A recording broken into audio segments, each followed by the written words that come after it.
दोस्तों नमस्कार। हमारे साथ वरिष्ठ पत्रकार राजेश शर्मा जी मौजूद हैं और आज हम चर्चा करेंगे संभल के बारे में। संभल में मस्जिद को लेकर विवाद होता है और उसके बाद से लगातार वहां जो है विभिन्न विपक्षी दलों के नेताओं को जाने से रोका जा रहा है।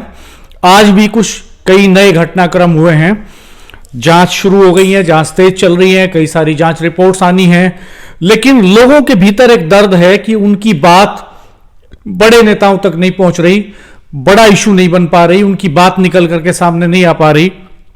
और ये तब होगा जब वहां पर विपक्षी दलों के नेता जाएंगे, उनको जाने का मौका दिया जाएगा। सवाल ये भी उठ रहे हैं कि अगर हालात सामान्य हैं तो फिर नेताओं को जाने से क्यों रोका जा रहा है। तो राजेश भाई साहब, मैं आपसे जानना चाहूंगा, एक तो आज के डेवलपमेंट करंट के कि अभी क्या स्टेटस चल रहा है, और ये जो इशू है इस पे आपका क्या कहना है कि नेताओं को रोकने का के पीछे मंशा क्या है। डॉक्टर साहब, आज का ताजा ये है कि आज संभल में न्यायिक टीम पहुंची जी। न्यायिक टीम में हाई कोर्ट के रिटायर्ड जस्टिस थे देवेंद्र अरोड़ा जी, यूपी के पूर्व डीजीपी अरविंद जैन जी, और उत्तर प्रदेश के प्रमुख सचिव रहे रिटायर्ड अमित मोहन गुप्ता जी। तो इनको वहां बुलाया गया था, अमित मोहन जी को। ये जांच के लिए था, 3 अधिकारी गए थे। तो सुबह लगभग 10:30 बजे टीम संभल पहुंच जाती है और टीम जाती है सीधे जामा मस्जिद जाती है और जामा मस्जिद में लगभग 40 मिनट रहती है। वो 40 मिनट तक तमाम उन तथ्यों को देखती है जो आरोप लगाए गए थे कि भाई ये पहले हरिहर मंदिर था, नया निर्माण कब हुआ है, क्योंकि इसमें एक बार पहले मुकदमा दर्ज हुआ था नए निर्माण को लेके कि भाई मुकदमा, तो उसको भी देखा गया। लगभग 40 से 45 मिनट वो जामा मस्जिद के अंदर रहे। फिर वहां से वो निकले तो जहां हिंसा हुई थी वो वहीं रुकी। वहां उन्होंने पहले एसएसपी से पूछा, बिल्कुल बीच में उसी के, आप बताओ कि घटना कैसे हुई थी, क्या हुआ। तो उन्होंने पूरा बताया कि ऐसा हुआ। फिर उन्होंने कमिश्नर से पूछा, कमिश्नर ने पूरी बात बताई, मतलब प्रशासनिक और पुलिस दोनों से पूछा, बातचीत की। उसके बाद उन्होंने जो वहां दुकानदार थे उनसे बातचीत की। हालांकि जब बातचीत की तो ये बताया गया कि उस समय पुलिस अलग थी। उन्होंने कहा हम बात करेंगे इनसे, कि कई बार क्या है कि पुलिस का अधिकारी है वो सही बात नहीं बताएंगे, तो उन्होंने उन्हें अलग हटाया, जो प्रशासनिक थे पुलिस को अलग हटाया। बहुत सारे व्यापारियों से बात करी और पूरी घटना की जानकारी उनसे मिली।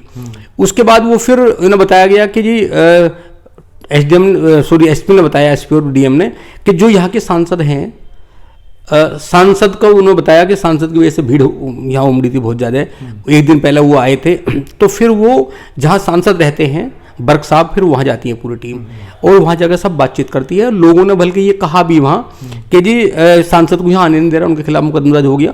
पुलिस से अलग होकर कहा बहुत सारी बात। अब चूंकि हालांकि शाम को लगभग 2:30 बजे तक वहाँ टीम रही संभल में। उसके बाद वहाँ से चली आई। ये कहा टीम ने कि अभी 2 महीने तक हम हर तथ्य पर जांच करेंगे, कोई जल्दी नहीं है कि अभी जांच करेंगे, बहुत बारीकी जांच करेंगे जब तक पूरी शांति नहीं हो जाए।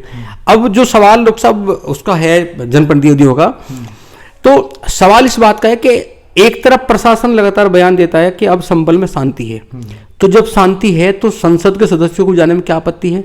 जो संभल के सांसद उन्हें क्यों नहीं जाने दे रहे? 2 बार टीम जो प्रतिनिधिमंडल है समाजवादी पार्टी का, उसमें एक नेता प्रतिपक्ष है माता प्रसाद पांडे, वो तो बड़े नेता हैं, भाई किसी पे तो विश्वास होगा।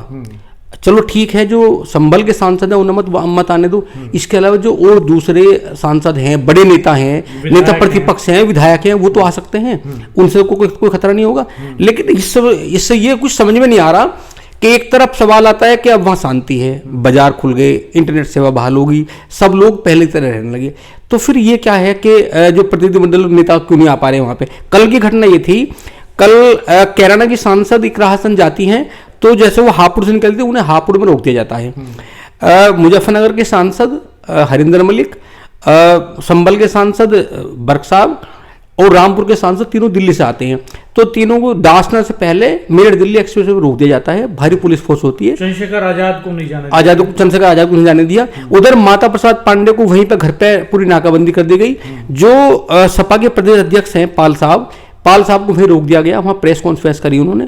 तो ये समझ से बाहर है कि पता नहीं, चलो ठीक है, हम तो, मैं एक बार दोबारा रिपीट करूंगा कि सांसद संभल के हो सकते हैं, उनसे कोई एलर्जी हो या वो लोगों को भड़का सकते हैं, लेकिन जो और सांसद है वो कैसे भड़काएंगे? तो वो, और अभी तो हमें लगता है कि इसका मतलब वहां कुछ है, शायद इसीलिए प्रतिनिधिमंडल को वहां जाने नहीं दे रहा।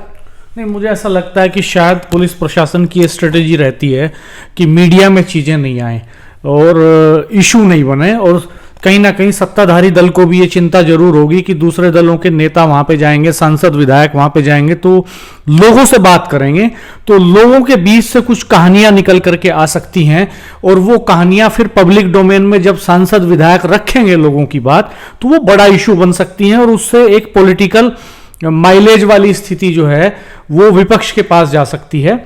एक सिंपैथी विपक्ष के नेताओं के प्रति हो सकती है कि साहब वो जनता की आवाज सामने रख रहे हैं, तो शायद ये डर हो सकता है, राजनीतिक माइलेज की लड़ाई हो सकती है।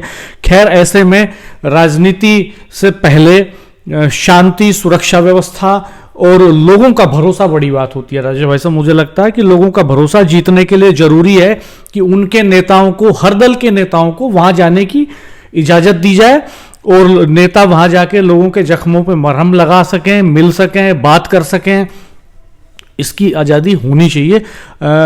इस पे प्रतिबंध बहुत, मुझे लगता है कि बहुत उचित नहीं है। और आमतौर पे जब कई बार दंगे होते हैं तो कर्फ्यू तक लग जाते हैं। लंबे समय आप कर्फ्यू चलाते हैं तो हालात बेकाबू होते चले जाते हैं। आप कर्फ्यू में जितनी जल्दी ढील देना शुरू करते हैं उतना जल्दी हालात नॉर्मल होना शुरू होते हैं। खैर, इसके पीछे इस तरह की घटनाओं की भी अपनी सियासत है। हर दल अपने तरीके से उसका माइलेज लेने की कोशिश करता है। तो दोस्तों, आप बताइएगा कमेंट बॉक्स में आपको क्या लगता है कि विपक्ष के नेताओं को रोकना उचित है कि अनुचित है? क्या विपक्ष के नेताओं को रोका जा रहा है तो उसके पीछे की वजह क्या है?